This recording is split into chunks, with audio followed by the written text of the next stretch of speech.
Dear students, এসো আমরা শিখি চ্যানেলে তোমাদের সবাইকে স্বাগত জানাই। আমি Sanchita Hazra, MSc in physical chemistry. তোমাদের ওয়েস্ট বেঙ্গল বোর্ডের অন্তর্গত বিভিন্ন ক্লাসের অঙ্ক, পরিবেশ, ভৌতবিজ্ঞান, ইংরাজি বিষয়ে পড়ার জন্য আমি সহযোগিতা করে থাকি। তাই যারা যারা চ্যানেলটি এখনো সাবস্ক্রাইব করোনি তারা ভিডিও শুরু করার আগে অবশ্যই চ্যানেলটিকে সাবস্ক্রাইব করে দাও ও পাশে থাকা বেল বাটনে ক্লিক করো, যাতে ভিডিও আপলোড করার সাথে সাথে তোমাদের কাছে নোটিফিকেশন চলে যায়। ভিডিওটাকে কমপ্লিট করার পর অবশ্যই ভিডিওটাতে একটা লাইক করবে ও তোমাদের বন্ধুদের সাথে ভিডিওটা শেয়ার করে দিও, যাতে এই ভিডিওটা দেখে তারাও উপকৃত হতে পারে।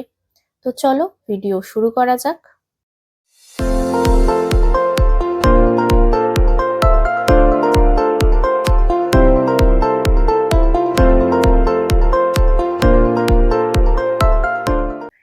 আজ আমরা পড়ব ক্লাস 6 এর পরিবেশ ও বিজ্ঞান। পরিবেশ ও বিজ্ঞানের মধ্যে আমাদের আজকের আলোচ্য বিষয় হলো চ্যাপ্টার 7, তরল ও গ্যাসীয় পদার্থের স্থিতি ও গতি।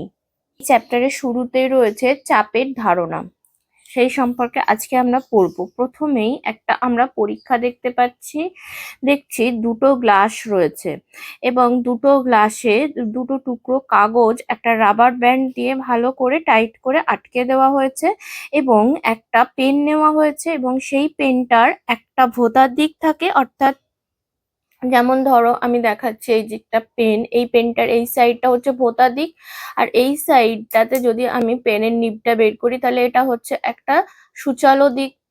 এইরকম একটা পেনের দুটো দিক নেওয়া হয়েছে এবং এই দুটো সাইড দিয়ে ওই যে কাগজটা রয়েছে, এই যে কাগজটা রয়েছে রাবার ব্যান্ড দিয়ে যেটা টাইট করে আটকানো রয়েছে, সেই কাগজটার ওপর আমি ফোকাবো। একবার এই নিভ ওয়ালা দিকটা দিয়ে আমি এইভাবে ফোকাবো আর একবার এইভাবে ফোকাবো। দিয়ে আমি কি দেখতে পাবো? ফোকাচ্ছি মানে আমি এইভাবে যখন কাগজটা এই পেনটা কাগজটার ওপর ফোকাচ্ছি তখন আমি কি করছি না, এতে একটা বল প্রয়োগ করছি। এই বল প্রয়োগ করার সময় যখন দেখবো যে আমি যখন এই পিছন দিকটা দিয়ে বল প্রয়োগ করছি তাতে কাগজটা যতটা বেশি বল প্রয়োগ করে ছিঁড়তে হচ্ছে, মানে ছেঁড়ার কথা বলবো না, ফুটো করতে হচ্ছে, যতটা বল প্রয়োগ করে কাগজটাকে ফুটো করতে হচ্ছে তার থেকে আমি যদি এই ছুচালো দিক দিয়ে ফুটো করি তাহলে খুব সহজেই আমি কিন্তু ফুটোটা করে ফেলতে পারবো। ঠিক আছে, এটা তোমরা নিজেরাও বাড়িতে করতে পারো। এইটার কারণ কি?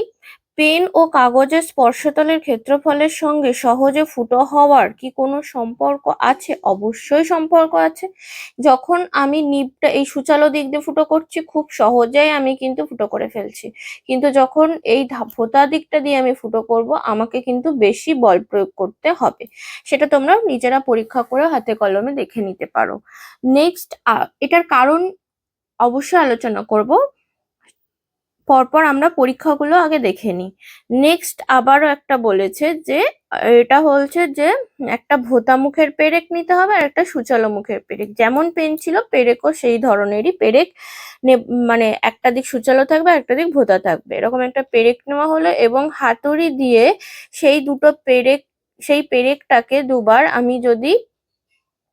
সেই দুটো পেরেককে আমি যদি কাঠের টুকরোর উপর বসাতে যাই, যে দিকটা ভোঁতা সেই পেরেকটাকে আমি কাঠের ওপর ঢোকানোর জন্য যতটা বল প্রয়োগ করতে হবে তার থেকে সূচালো দিকটা দিয়ে আমি যদি ঢোকাই কাঠের মধ্যে তখন কিন্তু অনেক কম বল প্রয়োগ করতে হবে। ঠিক আছে, ভোঁতা দিকটা দিয়ে ঢোকাতে গেলে আমরা হয়তো ঢোকাতেই পারবো না, পেরেকটাকে ওই কাঠের ভেতর আমরা কিন্তু ঢোকাতেই পারবো না, কিন্তু সূচালো মুখটা দিয়ে যদি করি তাহলে কিন্তু খুব সহজেই ঢুকে যাবে। এবার দেখো এই দু ক্ষেত্রে যেটা দেখা যাচ্ছে, যেটা লাইনটা আমি দাগ দিয়েছি, এইটাই হলো এই দুটো পরীক্ষার ফলাফল। বল ঠিক ততটুকু জায়গায় প্রযুক্ত হচ্ছে, বল মানে কি, এই যে আমি যে চাপ দিয়ে ঢোকাচ্ছি বা হাতুড়ি মেরে ঢোকাচ্ছি সেইটা প্রযুক্ত হচ্ছে, তার ক্ষেত্রফল বিভিন্ন হলে একই বল প্রয়োগ করা সত্ত্বেও বলের ফলাফল বিভিন্ন হবে।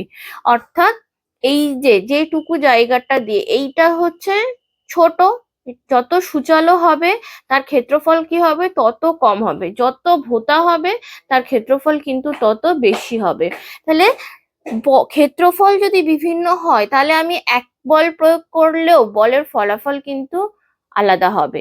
অর্থাৎ যদি ক্ষেত্রফল বেশি হয় তাহলে আমাকে বেশি বল প্রয়োগ করতে হবে সেই ফলাফলটা পাওয়ার জন্য, আর যদি ক্ষেত্রফল কম হয় তাহলে আমাকে কম বল প্রয়োগ করেই সেই যেটা ভোঁতার ক্ষেত্রে পাবো সেই ফলাফলটা পাওয়ার জন্য আমাকে কিন্তু কম বল প্রয়োগ করতে হবে। তাহলে ক্ষেত্রফলের ওপর এই বল প্রয়োগ করাটা একটা ডিপেন্ড করছে। নেক্সট একটা পরীক্ষা রয়েছে যে একটা ইঁটকে দুভাবে একই উচ্চতা থেকে বালির ওপর ফেলা হলো, দু ক্ষেত্রে বালিতে তৈরি হওয়া গর্তের গভীরতা চোখের আন্দাজে তুলনা করো। ইঁটটাকে যদি এইভাবে লম্বালম্বি ফেলা হয় তাহলে বালির ওপর ফেললে দেখবো ইঁটটা কিছুটা অংশ বালির ভেতর ঢুকে যাচ্ছে, কিন্তু এইভাবে আড়াআড়ি যদি ইঁটটাকে ফেলে দেওয়া হয় তাহলে কিন্তু সামান্য একটু অংশ বালির ভেতর ঢুকবে, বেশি অংশ কিন্তু ঢুকবে না। তাহলে এখানেও কিছুটা ক্ষেত্রফলের ওপর ডিপেন্ড করছে। আশা করি কথাটা বোঝা গেল। এই অংশটার, এই যে আয়তক্ষেত্রের মতো এই অংশটার ক্ষেত্রফল কত বলেছে, 0.0323 বর্গমিটার। আর এই দিকের এই যে ছোট্ট আয়তক্ষেত্রটা, এই সাইডের এই অংশটুকু, এইটার ক্ষেত্রফল হচ্ছে 0.0097 বর্গমিটার। তাহলে এইটার ক্ষেত্রফল কম, তাহলে এইটার ক্ষেত্রফল কম বলে এইটা কিন্তু বেশি মাটির ভেতর ঢুকে গেছে, আর এই ভাবে ফেললে তার ক্ষেত্রফলটা বেশি বলে এটা কিন্তু কম বালির ভেতর ঢুকেছে। আচ্ছা, এখানে কি বলেছে যে সমান বল প্রয়োগ করবে, একই ওজনের ইঁট একই উচ্চতা থেকে বালির ওপর পড়লে যেভাবেই পড়ুক সমান বল প্রয়োগ করবে।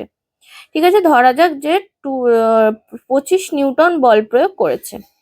এবার হিসাব করা হচ্ছে যে বল বাই ক্ষেত্রফলের মান বেশি। প্রথম ক্ষেত্রে কি হচ্ছে 25, প্রথম ক্ষেত্রে মানে এইটার ক্ষেত্রে বলছে যে যখন এইভাবে পড়েছে সেই সময় কত হচ্ছে 2577.32 নিউটন পার বর্গমিটার, আর দ্বিতীয় ক্ষেত্রে হচ্ছে 773.99 নিউটন বর্গমিটার।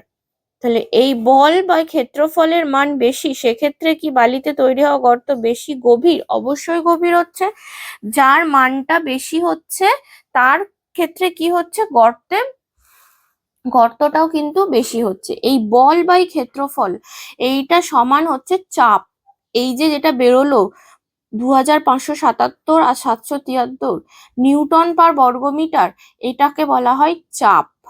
তাহলে চাপ সমান বল বাই ক্ষেত্রফল, সেটাই লিখেছে। এই বল বাই ক্ষেত্রফলকে চাপ বলা হয়, অর্থাৎ একক ক্ষেত্রফলের উপর প্রযুক্ত বলই হলো চাপ। এটা হলো চাপের সংজ্ঞা। একই ক্ষেত্রফলের ওপর যদি বলের পরিমাণ বেশি হয় তাহলে চাপের পরিমাণ বেশি হবে, আবার একই পরিমাণ বল কম ক্ষেত্রফলের উপর প্রযুক্ত হলে চাপের পরিমাণ বেশি হবে। তাহলে এদের সম্পর্কটা দেখো, চাপ আর ক্ষেত্রফল, এরা কি, এই ক্ষেত্রফল আর চাপ এদের মধ্যে সম্পর্ক রয়েছে, একটা বাড়লে একটা কমবে, ঠিক আছে। আর বল আর চাপের মধ্যে সম্পর্ক হচ্ছে এটাও যদি বাড়ে এটাও বাড়বে। তাহলে এই দুটো বল আর চাপের মধ্যে সম্পর্কটাকে আমরা বলি সমানুপাতিক সম্পর্ক, আর ক্ষেত্রফল আর চাপের মধ্যে সম্পর্কটাকে আমরা বলছি ব্যস্তানুপাতিক সম্পর্ক। অর্থাৎ ব্যস্তানুপাতিক কখন হচ্ছে, যদি এইটা বাড়লে আর একটা কমে, এইটা চাপ বাড়লে ক্ষেত্রফল কমবে, ক্ষেত্রফল বাড়লে চাপ কমবে, ঠিক আছে। আর বল আর চাপের মধ্যে হচ্ছে সমানুপাতিক সম্পর্ক, বল বাড়লে চাপও বাড়বে, আবার চাপ কমলে বলও কমবে, ঠিক আছে। এবার এসআই পদ্ধতিতে চাপের একক কি পেলাম, নিউটন পার বর্গমিটার, যেটাকে আমরা এক কথায় বলি পাস্কাল। চাপের সব থেকে বড় একক হলো 1 কিলো পাস্কাল সমান 1000 পাস্কাল। তাহলে জানা গেল যে একই বল প্রযুক্ত হলে বলের প্রয়োগ ক্ষেত্রের ক্ষেত্রফল যত কমবে চাপও তত বাড়বে। তাহলে ক্ষেত্রফল আর চাপের মধ্যে কমা বাড়ার সম্পর্ক। আর যদি চাপ আর বল হয় তাহলে কি হবে, দুটোই বাড়বে বা দুটোই কমবে, ঠিক আছে। নেক্সট আমরা পড়বো চাপের প্রভাব। চাপের প্রভাবে দেখো একটা পরীক্ষা দেওয়া রয়েছে, কি বলেছে সেটা একটু পড়ে নিই। একটি 1 লিটার জলের বোতল নেওয়া হলো, এই যে একটা বোতল নেওয়া হয়েছে, বোতলের গায়ে বিভিন্ন উচ্চতায় ফুটো করা হয়েছে। ফুটো তিনটি যেন একই সরলরেখায় না থাকে। দেখো এইটা টানলে একই সরলরেখা না, আলাদা সরলরেখা, আলাদা রয়েছে। এবার তাতে জল ভর্তি করা হলো। এবার ছবির মতো করে বোতলটিকে উঁচুতে ধরে রাখো। দেখো তো কোন ফুটো দিয়ে জল বেশি জোরে বেরিয়ে আসছে ও বেশি দূরে যাচ্ছে। যে ফুটোটা সব থেকে নিচে রয়েছে সেইটা দেখো অনেক বেশি দূরে যাচ্ছে, আর যেটা ওপরে রয়েছে সেটা, কেননা নিচে যে ফুটোটা রয়েছে, যে জল নিচের ফুটোটা দিয়ে জলটা বেরোচ্ছে, তার কিন্তু কি হয়েছে, চাপটা কিন্তু তার উপর সব থেকে বেশি। ঠিক আছে, দেখো যেখানকার জল বেশি দূরে যাচ্ছে সেখানে নিশ্চয়ই জলের চাপ বেশি, তাহলে এই ফুটোটার ওপর জলের চাপ সবচেয়ে বেশি, তাই এটা কিন্তু বেশি দূরে আসছে। তাহলে জলের গভীরতা বাড়লে চাপ বাড়ে না কমে? জলের গভীরতা বাড়লে জলের গভীরতা বাড়লে চাপ কিন্তু কি হচ্ছে, বাড়ছে। ঠিক আছে, এই কারণেই জলের চাপ কাটিয়ে সহজে চলার জন্য কোনো কোনো মাছ চ্যাপ্টা হয়। এগুলো আমি যখন প্রশ্নোত্তর আলোচনা করব তোমাদেরকে ডিটেলসে বলবো। ঠিক আছে, নদীর বাঁধে তলদেশ চওড়া হয় কেন? এই প্রশ্নটারও উত্তর কিন্তু তোমরা এই চ্যাপ্টারটা শেষে পেয়ে যাবে। অর্থাৎ এই আজকের ভিডিওতে আমি কিন্তু প্রশ্ন উত্তরগুলো আলোচনা করব, সেখানে বলে দেব। ঠিক আছে, বোঝা গেল। নেক্সট আবার একটা পরীক্ষা রয়েছে। কি পরীক্ষা রয়েছে না, আবার একটা 2 লিটারের জলের বোতল নিয়েছে, আর একটা গামলাতে জল নিয়েছে। নিয়ে কি করেছে, তাদের দুটোর মধ্যে একটা সংযোগ স্থাপন করেছে, একটা রাবার বা প্লাস্টিকের নল দিয়ে দুটো পাত্রের মধ্যে সংযোগ স্থাপন করেছে, যাতে কোনোভাবে জল বেরিয়ে না যায়, মানে এটা থেকে এটাতে যেতে পারবে বা এটা থেকে এটাতে যেতে পারবে, কিন্তু বাইরে কোনোভাবে জল যাবে না। এবার বলছে যে বলো তো, জল বোতল থেকে গামলার দিকে না গামলা থেকে বোতলের দিকে প্রবাহিত হচ্ছে? এই প্রশ্নটা করেছে। কি লিখেছে দেখো, কি দেখতে পাবো, যে বোতল থেকে জল গামলায় যাচ্ছে, যদিও গামলায় জলের পরিমাণ বেশি। এ থেকে বোঝা যায় যে তরলের প্রবাহ তরলের পরিমাণ দিয়ে ঠিক হয় না, তরলের উচ্চতা দিয়ে ঠিক হয়। এইটার হাইট যেহেতু বেশি, দেখো এইটা এই লেভেল অব্দি রয়েছে, এটার উচ্চতা বেশি, তাই এইখান থেকে জলটা কিন্তু এখানে যাচ্ছে। যদিও গামলাটা অনেক বড়, 2 লিটারের থেকে এখানে বেশি জল রয়েছে, তাও কিন্তু জলটা এখান থেকে এখানে আসছে। ঠিক আছে, এর থেকে বোঝা যায় যে তরলের প্রবাহ তরলের পরিমাণ দিয়ে ঠিক হয় না, তরলের উচ্চতা দিয়ে ঠিক হয়। বোতলে জলের পরিমাণ কম কিন্তু উচ্চতা বেশি, আর যেখানে উচ্চতা বেশি সেখানে গভীরতাও বেশি, তাই চাপও বেশি। বোতল থেকে গামলায় জল প্রবাহিত হয়েছে কারণ গামলায় জলের উচ্চতা বোতলের চেয়ে কম। আশা করি এখানে না বোঝার মতো কিছু নেই। যদি অসুবিধে হয় তাও কমেন্ট বক্সে অবশ্যই জানিও। কোনো তরল বা গ্যাসের দুই স্থানে যদি চাপ অসমান হয় তবে বেশি চাপের স্থান থেকে কম চাপের স্থানে তরল বা গ্যাস প্রবাহিত হয়। এটা মুখস্থ করে রাখবে। কোনো তরল বা গ্যাসের দুই স্থানে যদি চাপ অসমান হয় তবে বেশি চাপ, এই যে এখানে বেশি চাপ পড়ছে, বেশি চাপের স্থান থেকে তরল বা গ্যাস কি কম চাপের স্থানে প্রবাহিত হয়। ঠিক আছে, এই পরীক্ষাটা থেকে আমরা এই সিদ্ধান্তটা পেলাম। বলছে একটা টেবিলের ওপর কাঠ বা প্লাস্টিকের একটা বড় স্কেল রাখো।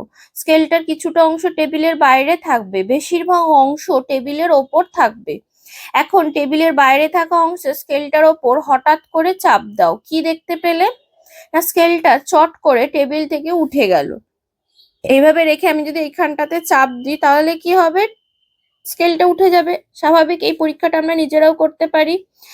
এবার বলছে যে ওই টেবিলটার ওপর এই যেখানটা ফাঁকা রয়েছে, এই টেবিলের যে অংশ, এইখানটাতে আমি যদি কোনো ভার দিয়ে রাখি, ঠিক আছে, যদি অল্প ভার দিই তাহলে আমাকে অল্প বল প্রয়োগ করতে হবে, এটাকে সরানোর জন্য। যদি বেশি ভার দিয়ে দিই তাহলে কিন্তু আমাদেরকে অনেক বেশি বল প্রয়োগ করতে হবে। দেখো, টেবিলের ওপর টান টান করে বিছিয়ে দাও, তার ওপর হাত বুলিয়ে টেবিলের গায়ে চেপে দাও। খেয়াল রাখো যাতে টেবিলের ওপর রাখা স্কেলের পুরো অংশটা ঢেকে না যায়, এইভাবে দিতে বলছে।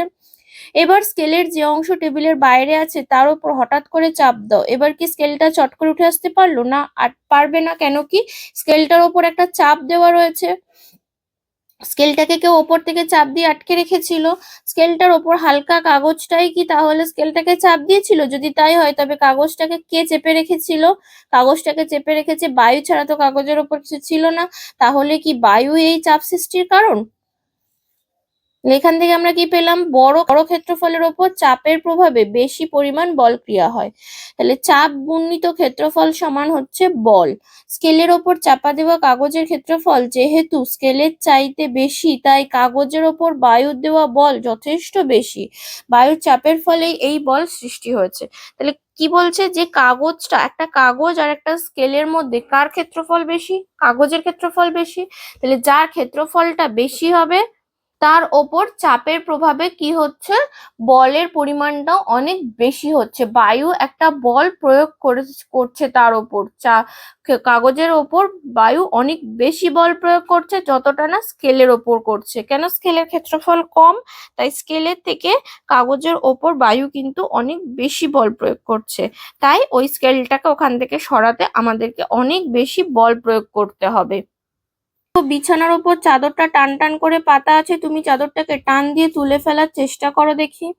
কি দেখবো যে কিছুটা অংশ উঠে যাবে, কিন্তু পুরোটা কিন্তু উঠবে না। কেননা এই চাদরটার ওপর বায়ু কিছুটা বল প্রয়োগ করে রয়েছে। ঠিক আছে, এই প্রশ্নগুলো আমি যখন প্রশ্ন উত্তর আলোচনা করব তখন কিন্তু ডিটেলসে বলে দেব। নেক্সট একটা রয়েছে তিনের যে অংশটা রয়েছে, দেখো ট্রেনে বা বাসে ফেরিওয়ালার কাছে আমরা রকমারি জিনিসের দোকানে প্লাস্টিকের তৈরি এক ধরনের হুক পাওয়া যায়, যার পেছনের অংশ রাবারের তৈরি, যেটা দেওয়ালে বা কোনো মসৃণ তলে চেপে ধরলে সহজেই আটকে যায়, আঠা বা পেরেক ছাড়াই। তারপর সেখানে জামা বা হালকা কিছু ঝোলানো হয়। ছবিতে এরকম হুক আমরা দেখতে পাচ্ছি। এবার এই দুটো পিছনকে একসাথে যদি জুড়ে দেওয়া হয়, তারপর আমরা যদি এই দুটো আংটাকে ধরে টানি, তাহলে কি হবে? কি দেখবো না, হুক দুটো পিছন দিকে একসঙ্গে স্পর্শ করে চাপ দেওয়ার সময় রাবারের অংশ দুটো গায়ে গায়ে লেগে যায় এবং তাদের ভেতরের বায়ু বেরিয়ে যায়। বাইরের বায়ু ওই রাবারের অংশ দুটোর উপর যে চাপ দেয় তাতে হুক দুটো জোরে আটকে যায়। এই আহ কি বলবো, রাবারের মতো অংশ দুটো জোড়া লেগে যাওয়ার পর এই হুকটা দিয়ে টান দিলে সহজেই আমরা কিন্তু এটাকে আর খুলতে পারবো না। কেন কি, এই জায়গাটাতে বায়ু শূন্য হয়ে গেছে, এই ভেতরটা বায়ু শূন্য হয়ে গেছে। তার ফলে কি হয়েছে না, এই বাইরে থেকে বায়ুর চাপটা অনেক বেশি হয়ে যায়, বাইরে থেকে বায়ু অনেক বেশি চাপ দেয়, তাই সহজেই আমরা কিন্তু এই আংটাটাকে আর খুলতে পারবো না। নেক্সট আমরা একটা ভীষণ ইম্পর্ট্যান্ট জিনিস পড়বো, যেটা ভীষণ ভীষণ ইম্পর্ট্যান্ট এই চ্যাপ্টারের, সেটা হচ্ছে বার্নৌলির নীতি। বার্নৌলির নীতি পড়ার জন্য প্রথমে একটা পরীক্ষা দিয়েছে যে একটা কাগজকে ভাঁজ করে এরকম ব্রিজের মতো বানাতে। ব্রিজের মতো বানালে মাঝখানের এই জায়গাটা ফাঁকা রইলো। এবার এই কাগজের টুকরোটাকে একটা টেবিলের ওপর রেখে আমি যদি এই মাঝ বরাবর ফু দিই, এই যেখানে ব্রিজ বানিয়েছি কাগজের গায়ে না, কাগজটার যে অংশটা ফাঁপা রয়েছে সেই ফাঁপা অংশটার ভেতর দিয়ে আমি যদি ফু দিই, তাহলে কিন্তু আমরা কোনোভাবেই এই কাগজটাকে কিন্তু টেবিল থেকে সরাতে বা নড়াতে বা ফেলতে পারবো না।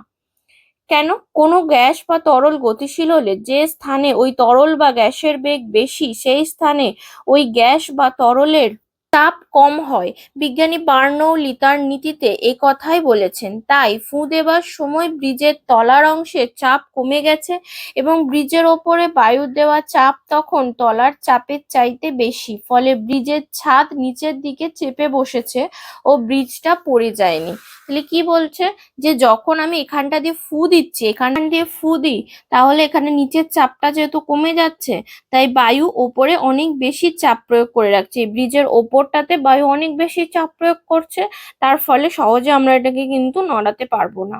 বার্নৌলির নীতিটা কি পড়লাম, এইটা একদম যেমন প্রত্যেকটা শব্দ আমরা মুখস্থ করব, কোনোটা এদিক ওদিক করা যাবে না।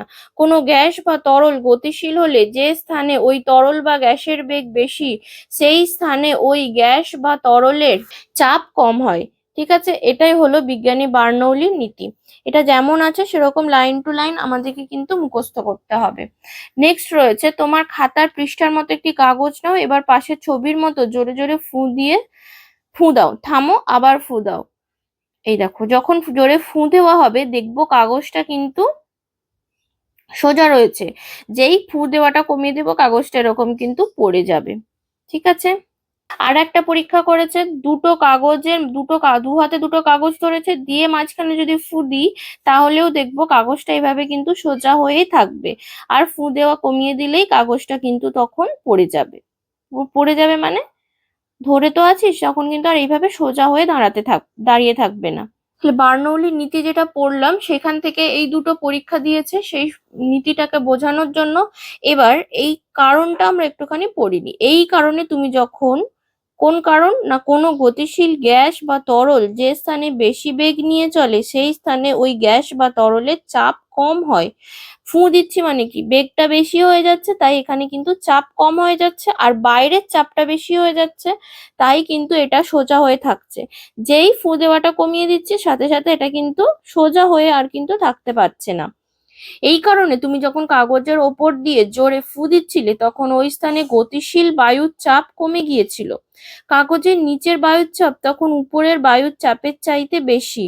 ফলে নিচের বায়ু কাগজের নিচ থেকে ওপরের দিকে যে বল প্রয়োগ করেছে তা কাগজের উপরের তলের উপর বায়ুর বলের চেয়ে বেশি, তাই কাগজ নিচে নামতে পারেনি। ভালো করে পড়বে, কাগজের নিচের বায়ুর চাপ তখন উপরের বায়ুর চাপের চাইতে বেশি। এই যে এখানে নিচের দিকে বায়ুর চাপ বেশি হয়ে গেছে, ফলে নিচের বায়ু কাগজের নিচ থেকে উপরের দিকে যে বল প্রয়োগ করছে, তাহলে চাপটা এখানে বেশি হয়ে গেছে বলে এখানে উপরের দিকে বল প্রয়োগ করছে, সেই বল প্রয়োগটা এত বেশি যে কাগজটা সোজা হয়ে রয়েছে, নিচের দিকে কিন্তু নামেনি। বোঝা গেল? আর এই পরীক্ষাটার জন্য কি বলেছে দেখো, দুই কাগজের মধ্যে ফুঁয়ের বায়ু যখন বেগে প্রবাহিত হচ্ছে তখন ওই জায়গায় বায়ুর চাপ কমে যাচ্ছে, এই যে এই মাঝখানের বায়ুর চাপটা কমে যাচ্ছে, ফলে পাশের দিকে এই দিক থেকে আর ওই দিক থেকে বায়ুর চাপটা কিন্তু তখন বেশি হয়ে যাচ্ছে। লম্বভাবে চাপ দিচ্ছে, এই যে সোজা সোজা এইভাবে লম্বভাবে মানে এরকম সোজা চাপ দেওয়ায় তা ভেতরে ফুঁয়ের জায়গায় বায়ুর চাপের চেয়ে বেশি, তাই কাগজ দুটো জোড়া লেগে যায়। তাহলে এখানে ভিডিওটা অনেকটা বড় হয়ে গেল, আমি ভেবেছিলাম প্রশ্ন উত্তরগুলো আলোচনা করে দেব এই ভিডিওতেই, কিন্তু সেটা আর সম্ভব হচ্ছে না, এখানে ভিডিওটা অনেক বড় হয়ে গেছে, তাই আমি এখানে আজকের মতো ভিডিওটা স্টপ করলাম। নেক্সট ভিডিওতে আমরা এর প্রশ্ন উত্তর নিয়ে আলোচনা করব। ভিডিওটা ছেড়ে যাওয়ার আগে অবশ্যই ভিডিওটাতে একটা লাইক করবে, শেয়ার করবে ও চ্যানেলটিকে সাবস্ক্রাইব করে রাখবে।